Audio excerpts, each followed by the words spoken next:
up, everybody? We got another story for you. And this one is Encounter by Jane Yolen. Illustrated by David Shannon. They're both very accomplished artists. Jane is a writer. And David writes his own stories too, but you might recognize his artwork from Oh No, David! That's the guy, so. Alright, so this is another story. It's going to be about Christopher Columbus, and it kind of has another angle on him. Alright, maybe not the hero of Columbus Day angle. Okay, there you go. Hi, Connor. Hello.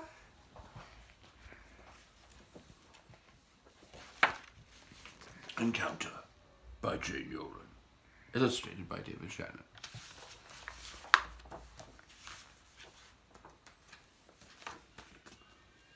The moon was well overhead, and our great fire had burned low. A loud clap of thunder woke me from my dream. All dreams are not true dreams, my mother says. But in my dream that night, 3 great winged birds with voices like thunder rolled wild waves in our bay. They were not like any birds I'd ever seen, for sharp white teeth filled their mouths. I left my hammock and walked to the beach. They were my dream birds again, only now they were real. 3 great sailed canoes floating in the bay. I stared at them all through the night. When the sun rose, each great canoe gave birth to many little ones that swam awkwardly to our shore. I ran then and found our chief still sleeping in his hammock. "Do not welcome them," I begged him. "My dream is a warning." But it is our custom to welcome strangers, to give them the tobacco leaf, to feast them with the pepper pot, and to trade gifts. "You are but a child," our chief said to me. "All children have bad dreams."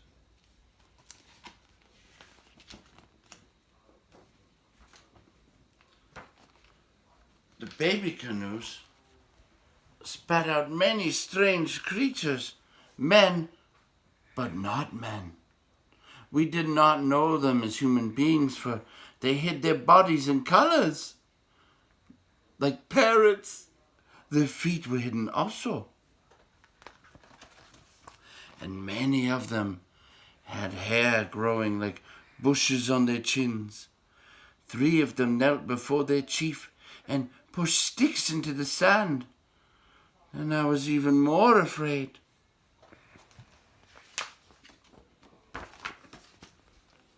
Our young man left the shelter of the trees. I, who was not yet a man, followed, crying, "Do not welcome them! Do not call them friends!" No one listened to me, for I was but a child. Our chief said, "We must see if they are true men." So I took one by the hand and pinched it. The hand felt like flesh and blood, but the skin was moon to my son. The stranger made a funny noise with his mouth, not like talking, but like the barking of a yellow dog. Our chief said to us, "See how pale they are. No one can be that color who comes from the earth. Surely they come from the sky."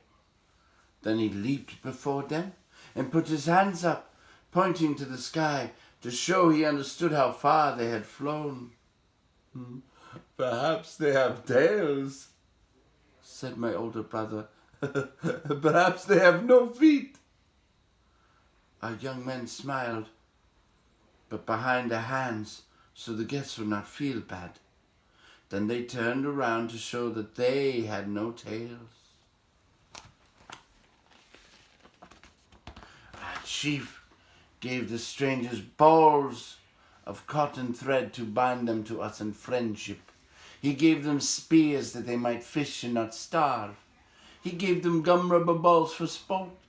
He gave them parrots too, which made our young men laugh behind their hands all over again, knowing it was our chief's little joke that the strangers looked like parrots.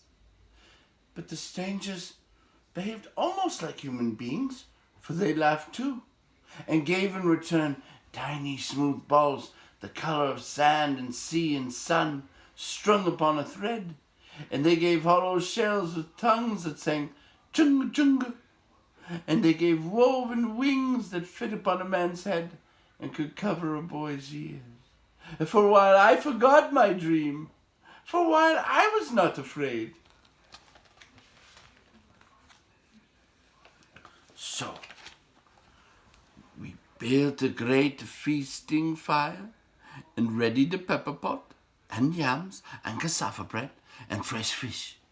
For though the strangers were not quite human beings, we would still treat them as such. Our chief rolled tobacco leaves and showed them how to smoke, but they coughed and snorted and clearly did not know about these simple things.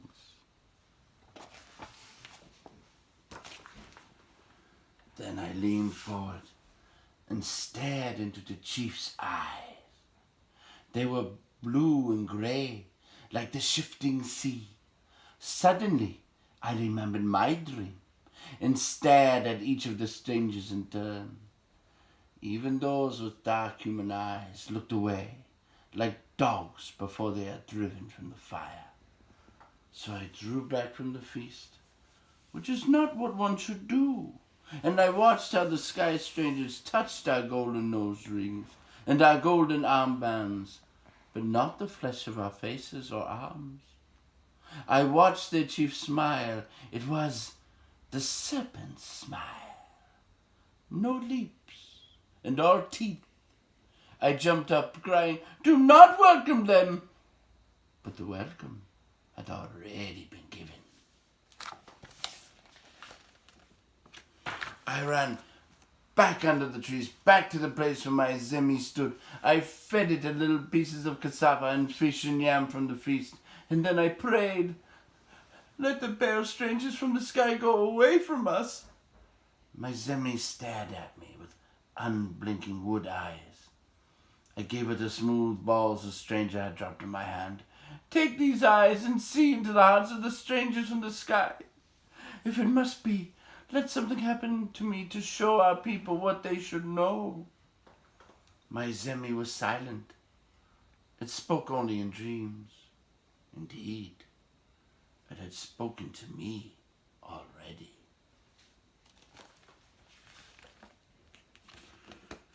When I returned to the feast, one of the strangers let me touch his sharp silver stick.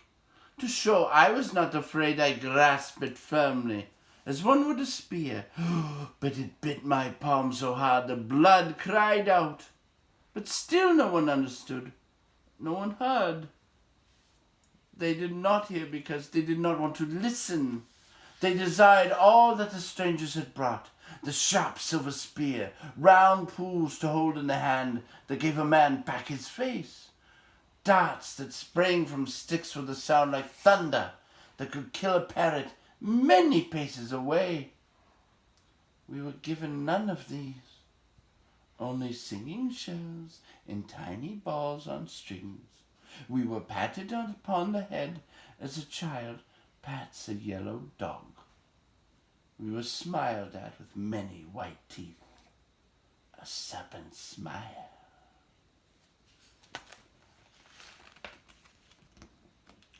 The next day, the strangers returned to their great canoes. They took 5 of our young men and many parrots with them. They took me. I knew then it was a sign from my zemi, a sign from my people. So I was brave and did not cry out, but I was afraid. That night, while my people slept on shore, the great sail canoes left our bay, going farther and farther than even our strongest men could go. Soon the beach and trees and everything I knew slipped away, until my world was only a thin, dark line stretched between sky and sea. What else was there to do? In the early morning, another land lay close enough to see. Silently, I let myself over the side of the great canoe. I fell down and down and down into the cold water, and then I swam to that strange shore. Many days I walked following the sun. Many nights I swam, and many times the sky was full with the moon and stars. All along the way, I told the people of how I had sailed in the great canoes. I told of the pale strangers from the sky. I said our blood would cry out in the sand. I spoke of my dream of the white teeth. But even those who saw the great canoes did not listen, for I was a child. So it was. We lost our lands to the strangers from the sky. We gave our souls to their gods. We took their speech into our mouths, forgetting our own. Our sons and daughters became their sons and daughters, no longer true humans, no longer ours. That is why, an old man now, dream no more dreams.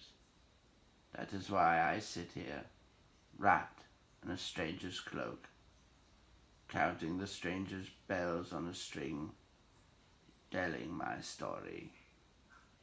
May it be a warning to all the children and all the people in every land. Okay, so that is Encounter about Christopher Columbus. So Connor, what do you think of that?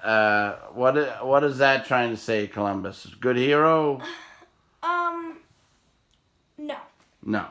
Yeah, if I definitely noticed how they switched the points of view to a Native American boy. Yeah. And it seemed so much different. Like, the authors had so much different opinions on Christopher Columbus. Right. Wow. All right. So they're going to do an assignment that they have to decide if he's a hero or a villain. Okay. What do you think? At first, I thought, he was a hero, a hero for, going to America. But now that I get the other point of view of different people, I kind of edge closer to that he was a bad man, and because they just really took them away. Yep. And they didn't care about how the Native Americans were feeling. They just were very selfish. So I don't think that Christopher Columbus was a hero. All right. So I think he was a little of both. He was a great sailor and a visionary and helped the world, made the world different. But he did a lot of things, even things I can't talk. I can talk about. He started slavery. He started slavery in America, of Europeans, of Native Americans, and of African Americans. He started the African American slave trade. He kidnapped Native Americans.